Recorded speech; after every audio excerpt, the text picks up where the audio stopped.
Bismillahi Raxmaani Raxiim. Kusoo dhawaada cashirkeeni saddexaad ee ka mid ah sheekooyinkii saameynta ugu lahaa ee horey ii soo maray. Sheekadan cinwaankeedu waa Weligaa ha ka quusan naxariista Eebbe. Hadafka sheekooyinkan waa wacyigelin iyo kala faa'iidaysi fadlan daawo kadibna la wadaag bulshada. Magacaygu waa Dr. Mahdi, waxaan ka mid ahay dhakhaatiirta ka howlgasha isbitaalka East End. Muddo qiyaastii laga joogo 4 sano waxaa isbitaalka iigu yimid hooyo Soomaaliyeed. Waxay ii sheegtay in aysan iyadu xanuunsanayn laakiin ay ka socoto wiilkeeda oo guriga yaallo naafane ah muddo sanad.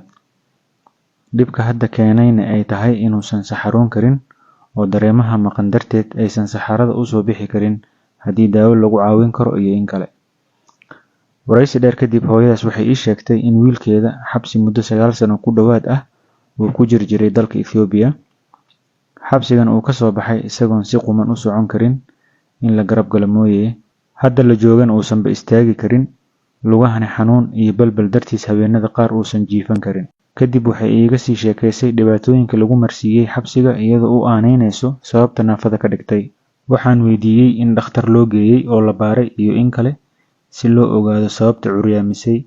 Waxay warka iigu soo koobtay in wax walba laga baaray, dhakhaatiirtan ay quus ka muujiyeen, haddana Kenya loo keenay si aan u xanaaneeyo.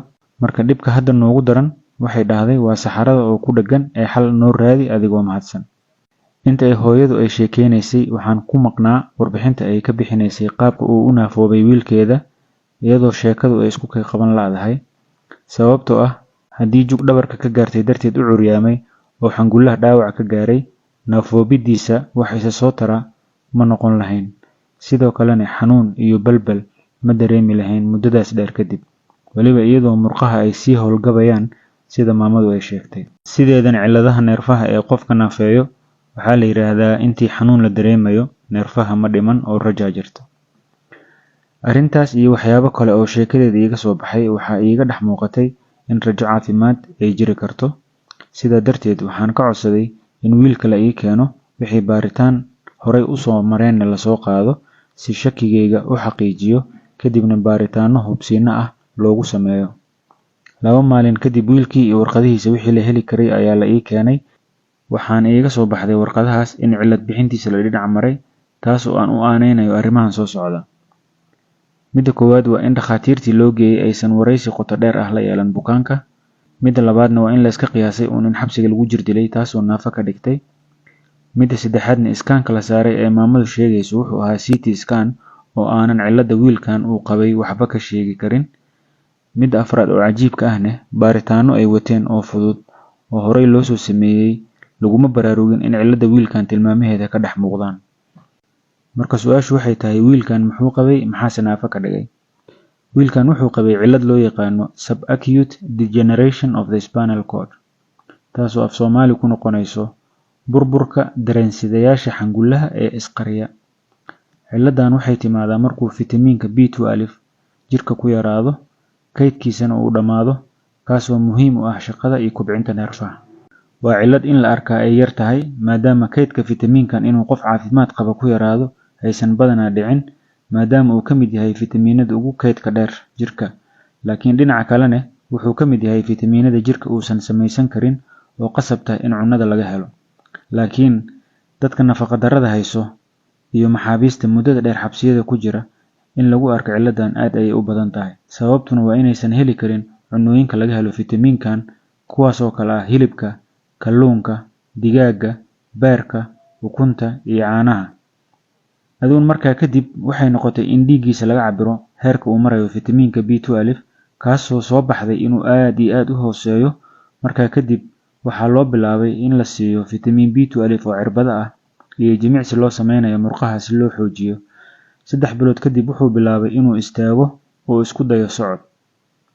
2 bilood kadibna caadi ayuu u socday, Alla mahad leh. Casharkan waxaan ka faa'iidaysanaynaa dhowr arrimood oo kala ah. 1. Weligaa ha ka quusan naxariista Alle. Caafimaadka marna wuu soo degdegaa marna wuu soo daahaa. Midda labaad, ducada badi haddii aad quus dareentid. In Alle garad siiyo dhakhtarka cudurkaaga waa qaab ka mid ah qaababka ducada Alle u ajiibo. Midda saddexaad, ogow rasuulkeena suuban wuxuu yiri, Alle cudur ma soo dejiyo ilaa daawadiisana wuu soo dejiyaa. markii laga reebo gabowga ama waayeelnimada. Daawadaasi ha ahaato mid hadda la yaqaano iyo mid aan la aqoonba. Midda afraad, haddii aad dhakhtar u tagtid, warbixintu waa muhiim. Haddii aysan hooyada iiga sheekayn lahayn in wiilkeeda xabsi ku jiray muddo dheer, maba igu soo dhacayn ciladan. Midda shanaad, warqadahaaga caafimaad ha iska lumin hana tuurin, maalin unbay wax kuu tari doonaan. Bulshadeena arrintaas ahmiyadda ay leedahay kuma baraarugsana. Khibrad ahaan waxaan hubaa dadka arjigooda caafimaad kaydiya, akhiiran xanuunkooda waa la helaa, khaasatan haddii xanuunka uu yahay mid aan weli daawo loo helin ama aan la garan. Sababtuna waa qaabka ay dhakhaatiirta u cilad bixiyaan cudurka ama u gartaan, kaasoo ku salaysan cilad kala reebis iyo shaandhayn. Maadaama tobaneeyo cudur ay isku ekaan karaan, qaarkoodna in lagu baraarugo ay yar tahay, marka haddii baaritaanadaada hore aad haysatid, way sahlan tahay in la ogaado wixii horay lagaaga soo baaray iyo wixii aan lagaa baarin. Haddii kale waxay noqonaysaa in hadda iyo kow baaris cusub lagu marsiiyo. Badanaane baaris walba waxaa laga bilaabaa wixii common ah ama bulshada ku badan oo ay dhici karto inaadan qabin kuwaas. Midda lixaad ee ugu dambaysa waa su'aal aqoon kororsi ah oo ku socota bahda caafimaad. Sidaan hore usoo sheegaba, qoyska bukaankan baaritaanada ay wateen waxaa ku jiray CT scan, sidoo kale waxaa ku jiray dhiigga guud ee loo yaqaano CBC, Complete Blood Count, ama Full Hemogram. CT scan-ka waxba iima faa'iideyn, laakiin dhiigga CBC wuxuu igu caawiyey cilad bixinta bukaankan.